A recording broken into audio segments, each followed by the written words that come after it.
Most of us remember her as Vanity, the sexy prince protege who starred in The Last Dragon and who was the front girl for the short-lived singing trio that Prince named after her, Vanity 6. At the height of her fame, which included years in the fast lane and men and drugs that only harmed her in the end, she turned her life over to Christ. With the new change in her life, she also changed her name. Or maybe you could say that she changed her name back. Vanity was now Denise Matthews again. And along with her newborn wholesome image came a husband to complete the package, Anthony Smith, the man she said God made for her. Their marriage was very short-lived, and that probably ended up being a very good thing for Denise Matthews, because before the decade was over, her husband was accused of killing 4 people and ultimately convicting of murdering 3 of them. Let's get into it. But first, if you like these videos about your favorite and most scandalous celebrities from yesteryear that make Hot Mess History Soul a time capsule for the culture, subscribe and hit the notification bell so that you can know every time that I upload one of these videos. Now, onto why you are here. After we saw this Vanity and this Vanity in the 1980s, this is the Vanity that we saw in the 1990s in this 1993 issue of Jet magazine.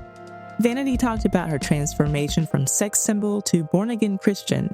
Then, just 2 years later in this issue of Ebony magazine, Vanity was telling readers about the husband that God had sent into her life.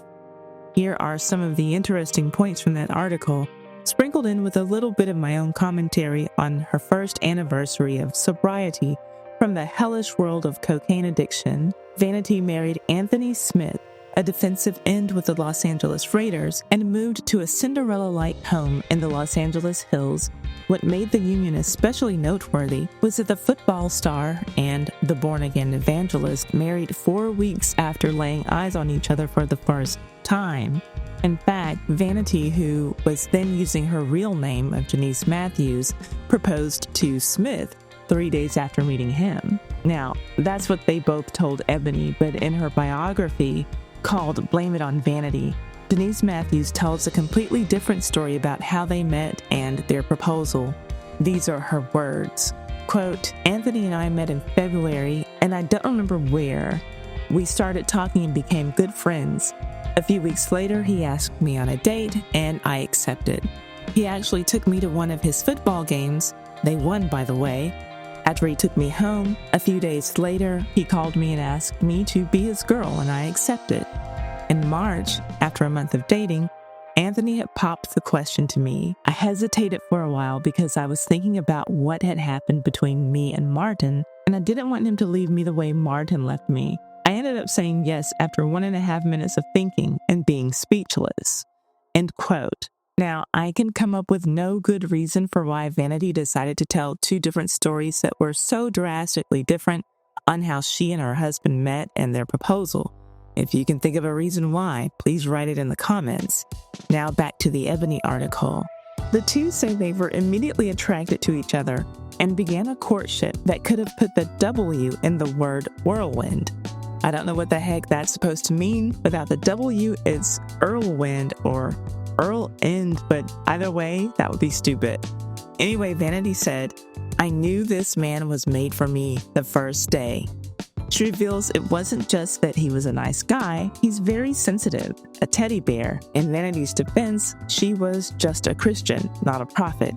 She had no way of knowing that this teddy bear, as she called him, would be torturing and killing people just a few years after the couple said their I do's. The Ebony article went on to say, Smith, 10 years his wife's junior, says he was as surprised as everyone else when they decided to marry.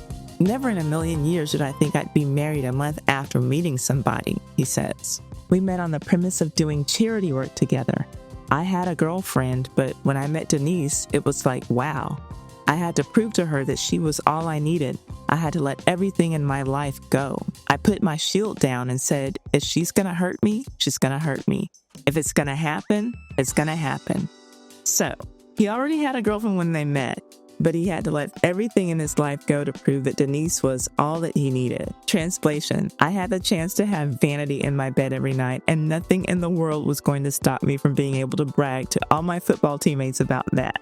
His girlfriend at the time probably felt angry for being pushed to the side for the beautiful and glamorous Vanity. But in the end, whoever this girlfriend of his was, she dodged a bullet, figuratively and possibly literally. Back to the Ebony article. Her marriage and strong religious beliefs have helped Vanity, who will soon change her name to Smith, exorcise the demons of the past. When she first became born again 3 years ago, Denise hated the name Vanity and everything associated with it. Vanity, she recalls, lived in a world of bizarre sex and drugs. Several years ago as Vanity, she was wildly animated in any discussion. Now, she's much more placid, even when discussing the ongoing problems with her kidneys. Cocaine messed up one of her kidneys, she says, with a shrug. I used it for 10 years. Now I'm on dialysis 3 days a week. For 3 hours a day. I asked myself if I would do anything differently. Well, there are so many people who cry on my shoulder who I can relate to because of my experiences, but I wouldn't change it. The dialysis is sometimes painful and I get dizzy, but the Lord said, you can't come to know who God is without suffering. Besides the wedding, Denise made international headlines earlier this year when the attorney for LA Police Detective Mark Furman, accused of planting a bloody glove on O.J. Simpson's property, stated that the officer did not hate blacks because he had tried to date Vanity. She admits to flirting with Furman to get out of a speeding ticket about 10 years ago. I was driving my little red Corvette, and I told my girlfriend, watch me get out of this ticket. I was cocky, she says. Furman asked me for my number, and I gave it to him, but I never went out with him. Furman didn't think I was black. I didn't look black. Back then, in the business, people found out I was black because I told them. I had to tell people continuously. They thought I was Puerto Rican, but I am black. Am I the only one who found this whole part about Mark Furman to be totally cringeworthy and out of place in this article about her new marriage? So, Vanity came out to defend Mark Furman as not being racist because he wanted to go out with her, but in the same breath, she says that he didn't know she was black. Back in 1995, she came to Furman's defense as far as letting people know that he was interested in her. She told the New York Post that they both exchanged phone numbers and had a phone conversation.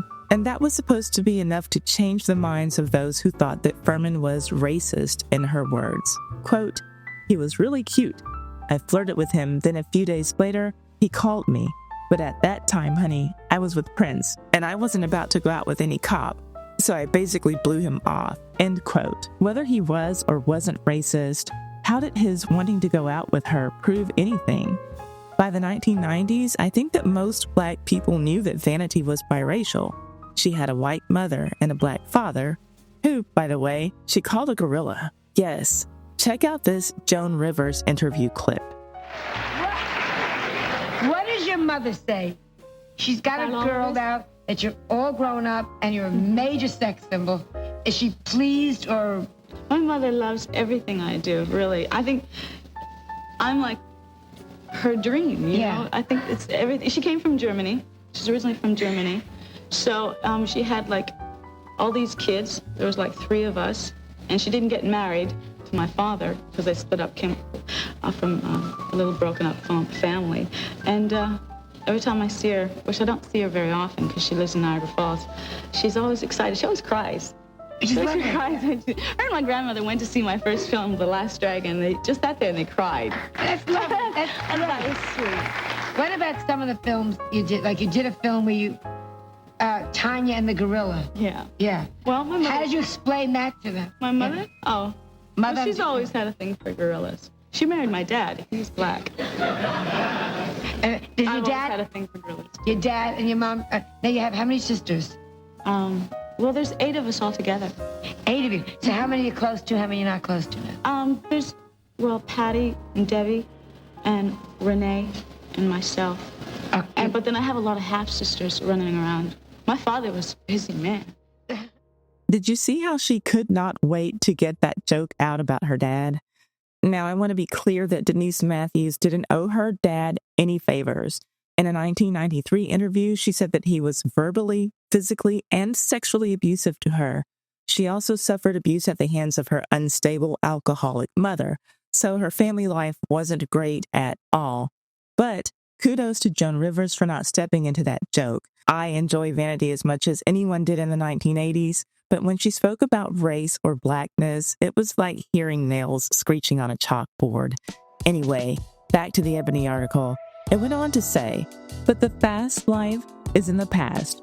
Her present and future is being Mrs. Anthony Smith and carrying on her work as an evangelist, speaking to groups across the country. That is, if her husband doesn't object. She says that if Anthony doesn't want her to do it, she won't. Instead, she says she will pray for God to work on him. Both Anthony and Denise, determined to make their marriage work, are aware that there are far more naysayers than those who believe that their union will last. Some people said a month, and some people said maybe a year. Anthony points out, if people think we are going to fail, they've got a problem. We didn't sign any prenuptials or anything. She could leave me and go get another man, and I'd be living there too. It would just be the three of us. But they don't expect anything quite that extreme to ever happen. Both say their immediate love for each other was a complete miracle, and their strong faith in the man who brought them to each other, they are firmly convinced, will keep them together for the rest of their lives. The rest of their lives? Well, the couple was divorced 9 months after they got married. Denise Matthews wrote about it in her biography. Here are her words, quote, Anthony and I got married on March 26th. It was a beautiful wedding and an amazing night. We lived in a beautiful and big beach house in California, and the marriage was going really well until 9 months later. It became not so pretty. He became really abusive verbally, physically, and emotionally. The only person I told about what was going on was Destiny, since I have always trusted her. I told her that I was thinking about filing for a divorce. She said that divorcing him is the best choice, and that after the papers were signed, I could stay with her as long as I could. And that's what I did. We were divorced on December 10th. I stayed with Destiny until I got in my own place back in Minneapolis, Minnesota. I'm still mad at him for what he had done. I don't think I can ever see or talk to him ever again, and you guessed it. No, I would never take him back. End quote. Forgive the writing, you all. Those are her words, both times that I read the excerpts of her book. I know that the writing is not the best, but those are her words. There's a possibility that ending her marriage so abruptly helped to prolong Vanity's life for a few more years, considering that she said that at the end of their very short marriage, that Anthony was physically abusive towards her, and he killed 2 people just 4 years after their marriage was over. I think that we can agree that it was in Vanity's best interest to not make this marriage last until death parted them. Here's a look at one of the incidents from Vanity and Anthony's marriage, told by one of his friends in GQ magazine. Dwayne Simon, a friend of Anthony's from that time who was a producer with the LA Posse and Def Jam, who would arrange music for Raiders games, here's the quote from GQ. Dwayne recalled one uncomfortable teen family breakfast before a Raiders game, when Denise said or did something that made Anthony furious. He grabbed her by the arm, made her sit down. She tried to get up, but he snatched her back down. Get down, is what he said to her. I was really scared for Vanity.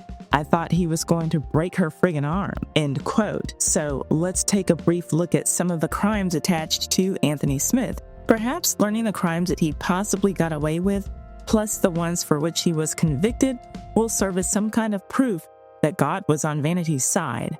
In 1997, 2 years after they divorced, Anthony was arrested for domestic violence involving another woman and sentenced to anger management classes. This part is going to be slightly out of sequence, but just stick with me and it'll all make sense.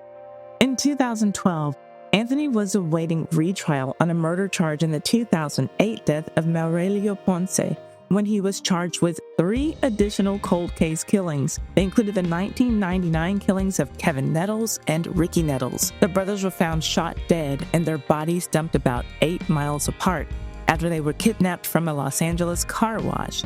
Both had U-shaped branding burns on their cheeks, and Ricky Nettles also had numerous burns across his abdomen and feet. According to evidence presented at trial, yes, not only was Anthony a murderer, he also liked to torture his victims.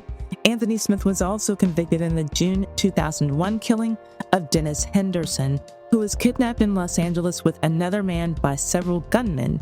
The other man was released, but Henderson was found stabbed to death in a rental car, his body covered in more than 40 non-fatal stab wounds. There goes that torturing again. Those stab wounds were inflicted before his throat was slashed, according to evidence presented at trial. Then in 2003, perhaps feeling like he had already gotten away with murder because it looked like he had, there was the furniture store, Simply Sofas, that Anthony Smith was accused of burning to the ground. The jury deadlocked in this case, but it's worth mentioning that he had gotten into an argument with the owner, Marilyn Nelson, just 2 weeks before the building burned. The argument was over money, specifically some items that he wanted the owner to sell on consignment for him, and some money that he stole from the owner when he asked her to write a second check for some items that she did sell on consignment for him. Anthony claimed that he lost the first check, so the store owner wrote him a second check, only to find that he tried to cash both checks. The checks were only for a little over $600 each, and the fire that was set largely destroyed the store's inventory, causing $2.8 million in damage. The day after the fire, when investigators were able to assess the damage, they found 3 fire bombs inside, 5-gallon containers stuffed with gasoline-doused papers. Well, the papers that were in those containers were mail envelopes, all addressed to Anthony Smith and his wife. Of course, by now, he wasn't married to Vanity. Vanity was his second wife. He was married to his third wife, Teresa Smith, at the time of this incident. She was an attorney, by the way, and it was Anthony Smith's mail and his wife's mail that was used as the wicks to set off these fire bombs. Now, this arson case is nothing when compared to the 3 lives that Anthony ended, but in my mind, it's an indication that Anthony was going to keep committing crimes. By the time that this arson case popped up, 3 people were already dead because of him. Then, in 2008, Maurelio Ponce was killed. Anthony Smith was never convicted in that case, so I can't say that he committed that murder, but I can say that I think he did. And based on the evidence that I've read, I think he did. So what do you think? Do you think that Anthony Smith is only guilty of the crimes for which he is serving life in prison now? Do you think that Vanity, Miss Denise Matthews, got out of her marriage in time to save her life? Let me know in the comments section. Let's get a discussion going. For now, we do know that Anthony Wayne Smith is sitting behind bars in prison for the rest of his life. For the sake of society, that is the best place for him to be. My sources for this video are Ebony Magazine, Blame It on Vanity by Denise K. Matthews, New York Post, GQ, and The Guardian. Thank you so much for tuning into this video on Ty's Hot Mess History Soul. Please leave a thumbs up and comment so that we can get a discussion going, and share this video on all of your social media, especially your Facebook. That really helps me out a lot. And subscribe and hit the notification bell so that you can know when my next upload is ready for you. Thank you for letting me be a part of your day. See you on the next video.